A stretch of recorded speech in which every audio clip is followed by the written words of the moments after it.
This weekend, a showdown over Project Marvel. Supporters rallied to push it forward while opponents fought back. KENS 5's Mike Jimenez has the details. The Spurs want this to happen. On Saturday, they rallied support to vote yes in November.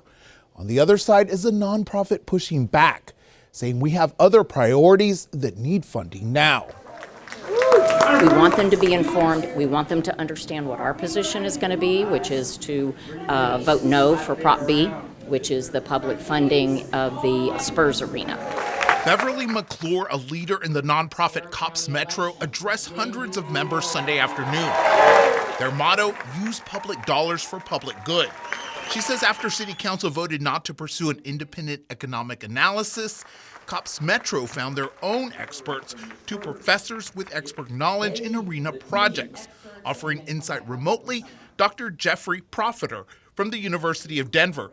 In person was Professor Emeritus Haywood Sanders from UTSA. The Spurs have talked about committing $500 million initially, and then over the next 12 years, an additional $9 million for $1.4 billion in new private investment in the area.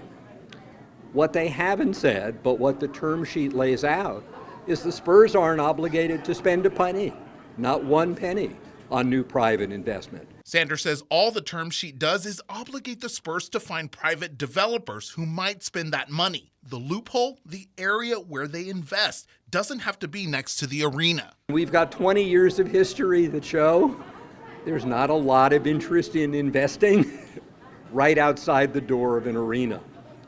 We did exactly the same, by the way, with the Alamo Dome. This insight is exactly what members were looking for. Up to now, it was almost, we felt powerless with the way things were going, but hearing that there's some validity to the thoughts that we were having, especially in terms of the financial non-benefits to the citizens of San Antonio, this was just really great to hear. On Saturday, Spurs Chairman Peter J. Holt says money allocated under Propositions A and B is restricted and can only be used for entertainment venues. The public funding that you're voting for right now is paid by tourists, hotel taxes and rental car taxes. There's no impact on local residents.